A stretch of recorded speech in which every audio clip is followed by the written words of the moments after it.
जब तक ज्योतिबा फुले को वैज्ञानिक दृष्टिकोण से नहीं देखेंगे, ज्योतिबा फुले की प्रासंगिकता को हम स्थापित कर ही नहीं सकते। चीज को उल्टा करके देखो तभी वास्तविकता नजर आएगी। बरसे कंबल भीगे पानी, ये आप देखिए। उसी तरह इन्होंने क्या, धर्मशास्त्र जिस तरह से हम पढ़ते हैं उसको उल्टा करके देखो, तब तुमको इस समाज की सच्चाइयां प्राप्त होगी। तो गुलामी गिरी को जब आप पढ़ेंगे तो पूरा उल्टा कर दिया है उन्होंने। काली की चर्चा, राम की चर्चा, दुर्गा की चर्चा, हिरण्यकशिपु की चर्चा, ये सब आप देखिए जो आपके दिमाग में बैठा हुआ ठीक उसके उलट है। आप उनको गरियावेंगे क्योंकि उन्होंने एकदम उल्टा लिखा। उन्होंने कहा, दुर्गा के बारे में कहा है, राम के बारे में कहा है, काली के बारे में कहा है, तो उलट बांसी, मतलब धर्मशास्त्र को उल्टा करके देखो, सच्चाई वहां मिलेगी। ये नहीं कि जैसा दे दिया गया है वैसा ही दिमाग में बैठा लिए हो गया। यहाँ के पूंजीपतियों का भी एक सामाजिक चरित्र है, जैसे यहाँ के पढ़े लिखे लोगों का एक सामाजिक चरित्र है, उसका एक सोशल कैरेक्टर है। कुछ होगा, खुट्टा करेगा जाते, तो ये समाज बोलेगा कि हम सामाजिक हैं, वो जातवादी। शोषण जो है हुआ है यहाँ के लोगों का, लेकिन जातीय शोषण के मार्फत से उसका वर्गीय शोषण भी हो गया। 2 आदमी मारने आए थे ज्योतिबा फुले। ज्योतिबा फुले पहलवान भी थे, ये आपको मैं बता दूं, वो बर्छी उर्छी सब ट्रेनिंग लिए। तो 2 आदमी को ब्राह्मणवादियों ने उसे कहा कि इसको मारने के लिए जाओ। एक था कुम्हार, एक था हरिजन। मैं कहता हूँ अच्छी किताबों का संकलन आपके पास है, हनुमान चालीसा चरनिया तो आपके घर में है, लेकिन ज्योतिबा फुले की किताब एक भी है। लेकिन हम चूंकि जात के हैं इसीलिए आरती उतार देंगे नहीं, हम पढ़ेंगे, उसको गुनेंगे, छगुनेंगे, तब जाके हम उसमें विश्वास रखेंगे। हम कभी गुनते हैं छठ, एको के घर में लाइब्रेरी है, चरनिया किताब हनुमान चालीसा लेकर के बैठ गए हैं सब कुछ, और चरनिया किताब खूब पढ़ रहे हैं और अपने को विद्वान समझ रहे हैं। 2 धर्म का खिस्सा सुन लिए, बुझ गए, बुद्धि विद्वान हो गए। दुनिया कहाँ जा रहा है? हम चश्मा पहने हैं, हमारे पास फोटोग्राफी है, हमारे पास ये है, खाना है, ये सब विज्ञान की चीजें हैं और विज्ञान से घिरे हुए हम हैं, लेकिन क्रेडिट दे देते हैं दूसरे। तो ज्योतिबा फुले के इस विश्लेषण में भगवान कहा, यह भी जानना जरूरी है। उन्होंने कहा कि एक ही चीज सत्य है। सत्यशोधक समाज में आप देखेंगे, और यशवंत राव के साथ जो उसका बेटा है, पहले मैं ये बता दूं, यशवंत राव नहीं थे मालिक। यशवंत राव एक विधवा बेटा थे, उसको उन्होंने ले लिया था, दत्तक पुत्र लिया था। और ज्योतिबा फुले जातवादी नहीं कहा जा सकते, क्योंकि उन्होंने उस जितना वसीयतनामा है वो यशवंत राव के नाम से लिखा है। ज्योतिबा फुले की प्रासंगिकता आज के तारीख में कैसे होनी चाहिए, ये सवाल हमारे लिए मुख्य सवाल है कि ज्योतिबा फुले की प्रासंगिकता क्या है। ये तो ठीक है कि हर आदमी के जीवन संघर्ष है, उनका इतिहास है, सब कुछ है, हम उसका आरती गान कर लेंगे, लेकिन समाज को कितना दिया और इस हिसाब से उनकी प्रासंगिकता के ऊपर बहस नहीं हो पाती है, तो हम उनको सच्ची श्रद्धांजलि नहीं दे रहे। 2-3 छोटी छोटी बातें और मैं रखने की कोशिश करूं। ज्योतिबा फुले को देखने का दृष्टिकोण क्या होना है? What should be the approach of our understanding to visualize the contribution of Jyotiba Phule? हमारा क्या अप्रोच होना चाहिए? तो जैसा कि पढ़ाई लिखाई के हिसाब से है, पहले तो ये जान लीजिए कि उनका जन्म जो है 1827 में हुआ और 1890 में वो गुजर गए। 63 वर्ष तक ही उनकी जिंदगी थी, लेकिन अपनी जिंदगी में उन्होंने जितना अपना विश्व स्तरीय व्यापक छाप छोड़ा, वह आज भी जो है बहुत दूर तक प्रासंगिक है। और इसलिए तो उनके पास कौन सी दृष्टि थी, हम कैसे देखें उनको, कैसे विजुलाइज करें कि ज्योतिबा फुले बहुत बड़ा कंट्रीब्यूट करने वाले थे समाज के बदलाव में। 200 वर्ष हुए और इस 200 वर्ष में बहुत सारी चीजें बदल गई। ज्योतिबा फुले 1827 में आए, अब 2027 आने वाला है, तो ये 200 वर्ष में बहुत सारी परिस्थितियां बदल गई। अब ज्योतिबा फुले को फिर नए ढंग से हम कैसे प्रस्तुत करें, यह हमारे लिए एक बहुत बड़ी चुनौती है। कोई जरूरी नहीं कि मैं जो बताऊं वही सच है, क्योंकि सभी आदमी यहाँ पढ़ते लिखते हैं तो अपनी अपनी दृष्टि बनाते हैं। मैं उनका भी कदर करता हूँ जो लोग अपनी दृष्टि खुद भी बनाते हैं उनके बारे में। तो मैं थोड़ा सा आपका रास्ता खाली खोलूंगा कि आप इस विषय को देखिए कि कैसा है।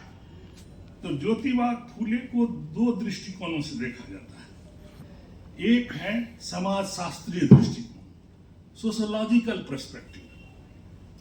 ये समाज शास्त्रीय क्या है? समाज शास्त्रीय मतलब समाज की संरचना जिस तरह से बनी और उस संरचना में जो जाति आया, इस जाति की भूमिका जो है वो कैसे कैसे रही, तो इसे समाज के शास्त्रीय दृष्टिकोण से, शास्त्र माने विज्ञान, तो सामाजिक विज्ञान की दृष्टि से देखने का जो है महत्वपूर्ण काम हमें होना चाहिए कि ये समाज शास्त्रीय दृष्टिकोण से ही सबों ने देखा। बाबा साहब अम्बेडकर ने भी उन्हें समाज शास्त्रीय दृष्टिकोण से भी देखा। लेकिन एक दृष्टि और भी है जो आर्थिक दृष्टि से भी ज्योतिबा फुले को देखने की जरूरत है। लेकिन विभिन्न प्रकार के जो आर्थिक, जिसे वर्गीय दृष्टिकोण कहते हैं, और ज्योतिबा फुले के जो वर्गीय दृष्टिकोण हैं, ये आजकल के जो क्लास पर्सपेक्टिव वर्गीय दृष्टिकोण रखने वाले लोग हैं उनसे अलग है। कुछ लोग उन्हें वर्गीय दृष्टिकोण से जो आंकते हैं आज के तारीख में, उनसे अलग है, क्योंकि उनका यह मानना था कि समाज के अंदर जिस प्रकार से राज्य सत्ता का निर्माण हुआ उसका चरित्र भी सामाजिक है, न कि वर्गीय। लेकिन शोषण आर्थिक रूप से उसका हुआ है। ये उन सामाजिक चरित्र जो है वर्गीय है, वर्गीय संरचना जितनी भी बनी सत्ता की वो वर्गीय है, लेकिन उसका एक सामाजिक चरित्र है। जैसे यहाँ के पूंजीपतियों का भी एक सामाजिक चरित्र है, जैसे यहाँ के पढ़े लिखे लोगों का एक सामाजिक चरित्र है, उसका एक सोशल कैरेक्टर है। कुछ होगा खुट्टा करेगा जाते में, तो ये समाज बोलेगा कि हम सामाजिक हैं, वो जातवादी। इसीलिए सोशल कैरेक्टर जो है यह हर सत्ता के चरित्र का भी होता है। ये ज्योतिबा फुले का दृष्टिकोण है। लेकिन जो वर्गीय दृष्टिकोण से चीज को देखते हैं उसे वर्ग के आधार पर ही कहेंगे। मैं इसलिए कह रहा हूं कि जब ज्योतिबा फुले अंग्रेजी के बहुत बड़े विद्वान थे, ये आपको मैं पहले बता दूं। इसलिए कि ज्योतिबा फुले जब मैट्रिक के बाद जो है उन्हें जब पढ़ाई रुक गई उनकी मैट्रिक के समय में, तो एक फादर और एक मुस्लिम जो थे उन्होंने उसको स्कूल में दाखिला करवाया और बहुत अच्छे अंग्रेजी जानते थे। और वो हंटर कमीशन के सामने भी ये सवाल उठाए कि यहाँ जो सामाजिक ढंग से वर्गीय शोषण हुआ, टैक्स लगा खेतिहर मजदूर के ऊपर और छोटे छोटे जो उत्पादक शक्तियां थी, उसके बारे में उन्होंने कानून बनाने के लिए अंग्रेजों के साथ प्ली किया और अंग्रेजों ने उसको कानून बनाया और बना करके ज्योतिबा फुले के जो सोच थे उस सोच को उन्होंने डिक्टो दिया, उसको माना और नया कानून बना। लेकिन उन्होंने कहा कि शोषण जो है हुआ है यहाँ के लोगों का, लेकिन जातीय शोषण के मार्फत से उसका वर्गीय शोषण भी हो गया। इस बात को समझना इसलिए जरूरी है कि आजकल के बहस में हम तो एकेडमिशियन हैं, हमको तो घुसना ही पड़ता है, क्योंकि हर हमेशा आरती उतारो टाइप का गप नहीं होना। भाषण दो प्रकार के होते हैं, एक स्टेटमेंट दे दिए, शिक्षा बहुत अच्छी चीज है का एक सिद्धांत उन्होंने दिया, और उसमें कार्मिक संबंध, कार्य और कारण में संबंध होता है। ज्योतिबा फुले को आप जब देखेंगे तो जिस तरह से ग्रीक में प्लेटो का सवाल था, उसने रिपब्लिक में डायलॉग के थ्रू एक आदमी कुछ बोलेगा, फिर दूसरा उसका आंसर देगा, दूसरा फिर प्रश्न उठाएगा, तीसरा आंसर देगा। ये डायलॉग, जिसे डायलेक्टिक्स बाद में कहा गया हीगेल के शब्दों में, तो डायलॉग का फॉर्म इन्होंने अपने बेटे के साथ भी किया, यशवंत के साथ भी बात किया है। यशवंत प्रश्न पूछता है, उसका जवाब देता है। उसी तरह गणपत राव है, एक उसके साथ है। दो आदमी मारने आए थे ज्योतिबा फुले। ज्योतिबा फुले पहलवान भी थे, ये आपको मैं बता दूं, वो बर्छी उर्छी सब ट्रेनिंग लिए। तो दो आदमी को ब्राह्मणवादियों ने उसे कहा कि इसको मारने के लिए जाओ। एक था कुम्हार, एक था हरिजन या दलित जिसे कहते हैं। जब दोनों गया तो दोनों को पकड़ लिए ज्योतिबा फुले। कहा कि तुम हमको मारने क्यों आए थे? कहा कि हमको तो इंस्टॉल किया गया था, हमको तो भेजा गया था मारने के लिए। तब फिर उसको पढ़ाना वो शुरू किए। घोंडी राव था कुम्हार, बहुत बड़ा विद्वान बाद में बना, बहुत बड़े विद्वान। फिर घोंडी राव से वो संवाद करते हैं, यशवंत से संवाद करते हैं। तो ये संवाद का जो स्टाइल है, इसको कहते हैं डायलॉग के थ्रू, डायलेक्टिक्स के थ्रू। ये प्लेटो के समय में भी ग्रीक में ये पद्धति थी। तो उसमें क्या था? तर्क के आधार पर। इसीलिए मैं कहता हूं कि जब तक ज्योतिबा फुले को वैज्ञानिक दृष्टिकोण से नहीं देखेंगे, ज्योतिबा फुले की प्रासंगिकता को हम स्थापित कर ही नहीं सकते। इसीलिए साइंस बहुत जरूरी है। ज्योतिबा फुले के मेथोडोलॉजी में, उसकी पद्धति में विज्ञान कहाँ है? विज्ञान वहां है कि एक सवाल उठता है, उसका वो जवाब देते हैं। तर्क और सवाल उठाना ही विज्ञान की सबसे बड़ी पहली उसका गुण ये है कि तर्क और सवाल उठाओ। और तर्क और सवाल जब उठाता है, तब आप देखेंगे कि ज्योतिबा फुले कैसे खुलते हैं और कितनी चीजों को वो बताते रहते हैं। आप यशवंत और ज्योतिबा फुले के डायलॉग में देख लीजिए, गणपत राव और उसके घोंडी राव और उसके डायलॉग में हरदम डायलॉगे से वो बताते हैं कि कुछ पूछो हम बता रहे हैं, कुछ पूछो हम बता रहे हैं। यही उनकी पद्धति थी। दूसरा जो बहुत महत्वपूर्ण था ज्योतिबा फुले का, कि उसको बाद में, उसके पहले कबीर ने भी उसको देखने की कोशिश की। कबीर आज से 600 वर्ष पूर्व हुए, ज्योतिबा फुले 200 वर्ष पूर्व हुए। कबीर में एक पद्धति थी उलटवासी। हमारा खिस्सा खत्म हो गया, हम फर्स्ट क्लास हो गए, ऐसा नहीं होता। तो ये है कि चीज को उलट, और इसी मार्क्स भी ने कहा, हीगेल का सिद्धांत सिर के बल खड़ा था। यदि सच्चाई देखना है तो उसे पैर के बल खड़ा करो। क्योंकि इतिहास में हमें ये सत्ताधारियों ने एक ऐसा तर्क बैठा दिया है कि लगता है कि हम उसी के माध्यम से दिन रात चलें तो बड़ा मजेदार होगा, लेकिन वैसा नहीं है। चीज को उल्टा कर देखने की शक्ति हमें पैदा करनी होगी, तभी जाकर के हम चीज की सच्चाइयों को समझ सकते हैं। थोड़ा चश्मा लगा लेते हैं आप लोगों को, क्योंकि पॉइंट जो लिखे हैं छूट जाएगा तो मुश्किल। अच्छा, अब कुछ बातें ये शिक्षा के बारे में थोड़ा सा हम इसका ऐतिहासिक स्वरूप आपको बताते हैं। शिक्षा और ज्ञान दोनों करीब करीब बुद्ध के दिमाग में भी बहुत महत्वपूर्ण चीज था। तो उन्होंने कहा कि अज्ञानता ही दुख का कारण है। अज्ञानता आप मिटा लीजिए, दुख आपका समाप्त होगा। लेकिन अज्ञानता माने अशिक्षा। और ज्योतिबा फुले भी आके कहते हैं कि शिक्षा गई मती गई, ये ज्योतिबा फुले कहते हैं। और तब फिर बाबा साहब अम्बेडकर भी बोलते हैं, शिक्षित हो, संगठित हो, संघर्ष करो। तो ये एजुकेशन ऐसा चीज है कि आप किसी को तुरंत में गुलाम बना लेंगे। क्योंकि हम सिलपट नारायण हैं, दूसरा पढ़ा लिखा है, और पढ़े लिखे लोग बात बोलते हैं तो दुनिया की तमाम चीजों को ला करके बोलते हैं, दूसरा टुकुर टुकुर ताकता। ये है गुलामी। शिक्षा है आपके पास तो दूसरा गुलाम है। और भूसगोल विद्यार्थी बसता 10 बार पैर छू करके प्रणाम करेगा, आता जाता कुछ नहीं है। 10 बार पैर के हमको प्रश्न पूछिएगा, कोई चीज पूछिएगा नहीं, पहले पैरवे छू लेते हैं आपका, जिससे कि आप खुश हो जाइए और आशीर्वाद दे दीजिए, लेकिन कुछ पूछिएगा नहीं। भूसगोल विद्यार्थी बसता मोटा, समझे कि नहीं? तो इस तरह की बातों को आप देखिएगा। तो 3 बातें, और उसके बाद इसका असर भी पड़ा, हिंदूवादियों के ऊपर भी असर पड़ा। तो संस्कृत में कहा गया, सा विद्या विमुक्तिये, वही विद्या है जो मुक्ति प्रदान करे। विद्या मुक्ति का साधन है। आपको लिबरेट करेगा। साइंस और टेक्नोलॉजी जब तक रहेगा आपके दिमाग में और समाज में मौजूद रहेगा ही, क्योंकि हम वैज्ञानिक तौर तरीके से ही समाज बदलता है। आप देखें या न देखें, लेकिन विज्ञान काम कर रहा है। नहीं तो हम बच्चे में कैसे थे, बूढ़े हो गए तो अब बाल उल पक गया। कुछ न कुछ विज्ञान भीतर काम कर रहा है। इसी तरह समाज में भी विज्ञान काम कर रहा है। ये चीज बदलनी है। बदलाव में विश्वास करना बहुत जरूरी है।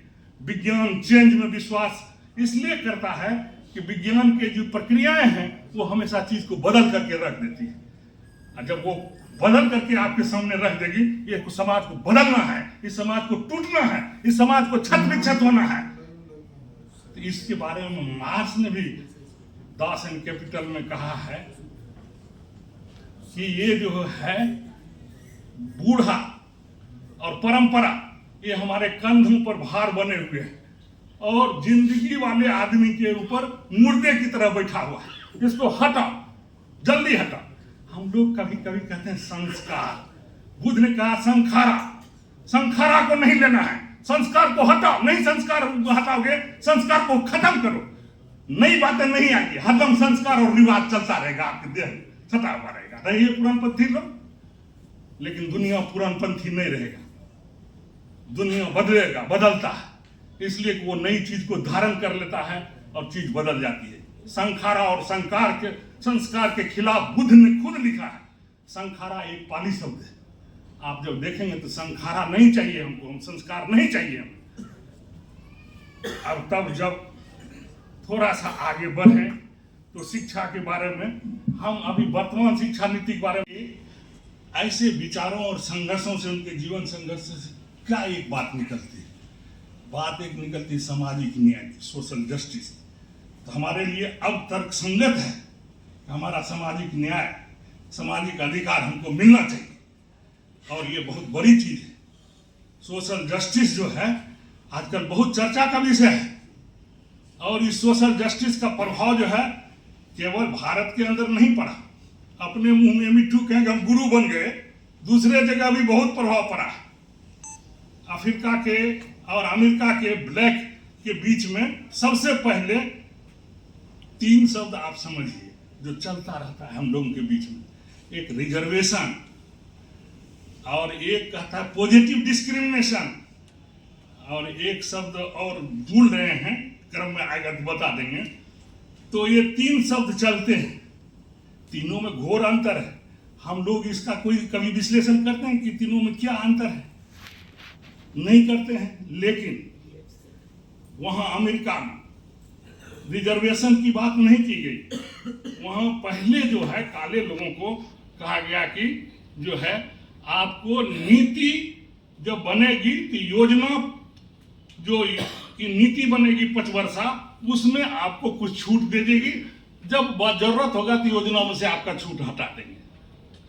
हैं उस सब का नाम भूल गए। Affirmative action. Affirmative action reservation नहीं है, ये याद रखने की जरूरत है। अफर्मेटिव एक्शन से एक प्रकार का स्वीकृति है कि नहीं, समाज में आप इतिहास में पिछड़े रहे हैं तो कुछ साल आपको बढ़ाने के लिए आपको 5 साल के लिए दे दिए। बाबा साहब ने इस बात को पकड़ लिया और ज्योतिबा फुले के जो आंदोलन थे ये इतने मजबूत थे कि यहाँ के सत्ता को यह महसूस करना पड़ा कि नहीं, अफर्मेटिव एक्शन नहीं, रिजर्वेशन होना चाहिए। हम अफर्मेटिव एक्शन नहीं चाहते हैं। बाबा साहब ने कहा हम अफर्मेटिव एक्शन नहीं चाहते, हम रिजर्वेशन चाहते हैं और इसको कॉन्स्टिट्यूशन में रूट करो, उसको जड़ कॉन्स्टिट्यूशन में डालो। ये ऊपरी ऊपरी नीतियां नहीं बनेगी 5 वर्षा, उसको वहां रखो, तभी इसलिए ये अधिकार के रूप में आया। रिजर्वेशन एक पॉजिटिव डिस्क्रिमिनेशन है। इस सब का अंतर आप लोग नहीं समझेंगे। हम सीधे जो है रहेंगे तो हमारा तो बहुत ही लॉस हो जाएगा। इस डिबेट में पढ़ना है, हमें डिबेट में झोंकना है, अपने आप को उस डिबेट के अंदर अपने को फेंकना है। हम देखते हैं कि दूसरे के डिबेट में कितनी ताकत है, तब जाके हम समझेंगे कि अपने यही ज्योतिबा फुले की है कि हर डिबेट में वो घुसे, कितना लेटर लिखे हैं। अब ज्योतिबा फुले को पढ़ने का अंदाज जानना बहुत जरूरी है। ज्योतिबा फुले को पढ़ें कैसे, ज्योतिबा फुले को पढ़ने के लिए क्या क्या चीज चाहिए। तो देखिए, जो दलित साहित्यकार जिन्होंने, जैसे विमल कीर्ति ने किताब लिखी है उनके ऊपर वो है। महाराष्ट्र की सरकार ने कई वॉल्यूम में लिखा है। बाबा साहब अम्बेडकर ने ज्योतिबा फुले के बारे में लिखा है। और उसके बाद जो नेहरू यूनिवर्सिटी के प्रोफेसर जीपी देशपांडे ने भी एक बहुत अच्छी किताब लिखी है। मैं कहता हूँ अच्छी किताबों का संकलन आपके पास है। हनुमान चालीसा चरनिया तो आपके घर में है, लेकिन ज्योतिबा फुले की किताब एक भी है। लेकिन हम चूंकि जात के हैं इसीलिए आरती उतार देंगे? नहीं, हम पढ़ेंगे, उसको गुनेंगे, छगुनेंगे, तब जाके हम उसमें विश्वास रखेंगे। हम कभी गुनते हैं? छगत एको के घर में लाइब्रेरी है, चरनिया किताब हनुमान चालीसा लेकर के बैठ गए हैं सब कुछ, और चरनिया किताब खूब पढ़ रहे हैं और अपने को विद्वान समझ रहे हैं। दूगो धर्म का खिस्सा सुन लिए, बुझ गए, बुद्धि विद्वान हो गए। दुनिया कहाँ जा रहा है? हम चश्मा पहने हैं, हमारे पास फोटोग्राफी है, हमारे पास ये है, खाना है, ये सब विज्ञान की चीजें हैं और विज्ञान से घिरे हुए हम हैं, लेकिन क्रेडिट दे देते हैं दूसरे। तो ज्योतिबा फुले के इस विश्लेषण में भगवान कहा, यह भी जानना जरूरी है। उन्होंने कहा कि एक ही चीज सत्य है। सत्यशोधक समाज में आप देखेंगे, और यशवंत राव के साथ जो उसका बेटा है, पहले मैं ये बता दूं, यशवंत राव नहीं थे मालिक। यशवंत राव एक विधवा बेटा थे, उसको उन्होंने ले लिया था, दत्तक पुत्र लिया था। और ज्योतिबा फुले जातवादी नहीं कहा जा सकते, क्योंकि उन्होंने उस जितना वसीयतनामा है वो यशवंत राव के नाम से लिखा है। तो वह आदमी मानवीय था, उसके लिए जात का सवाल मुख्य सवाल नहीं था। जात से ऊपर उठना बहुत जरूरी है, सार्वजनिक जिंदगी में आना जरूरी है। यदि हम अपने ही जतिया में फंसे रहेंगे तो वो कभी ज्योतिबा फुले दूसरे जगह कैसे स्वीकृति प्राप्त करते? उनको तो स्वीकृति नहीं मिलती, वो अपने जात के खेमे से बाहर निकले। और जो सबसे बड़ा संदेश है, ज्योतिबा ने कहा है कि स्वावलंबी बनना, अपनी मेहनत से, अपनी कमाई से जिंदगी चलावेंगे, हरदम नौकरी से नहीं चले, अपनी कमाई करो। और ज्योतिबा फुले खुद फूल का व्यापार किए। फूल का व्यापार करके जब फिर सामाजिक आंदोलन में आना चाहे तो उस व्यापार को छोड़ दिया, घाटा भी लगा। उनको तो हमेशा जो है दिक्कतों का ही सामना करना पड़ा। उन्होंने 16-17 स्कूल की स्थापना की अपने सावित्रीबाई फुले के साथ मिलकर के, और सभी कमिटी में ब्राह्मण रखते थे। बाद में सभी ब्राह्मणों ने धोखा दिया और उन सभी ट्रस्ट से उन्होंने विथड्रॉ किया बाद चल करके। यह एक बहुत बड़ा अनुभव है कि धोखाधड़ी के ऊपर किताब लिखे, खुद धोखे के शिकार भी हो गए ज्योतिबा फुले। तो मैं आप लोगों को कह रहा हूं कि ज्योतिबा फुले को प्रासंगिक बनाना, सार्वजनीन बनाना, तब ज्योतिबा फुले जिंदा रहेंगे। हमारे जात का ही है ऐसा कह करके तो आप ज्योतिबा फुले को एकदम छोटा कर रहे हैं। हाँ, आप एक एजेंसी के रूप में कि उनके सपनों को साकार करने के लिए एक कैटालिसिस का काम करिए, एक आदमी कि हाँ हम उनका ये करेंगे, ये एक ठीक बात है। लेकिन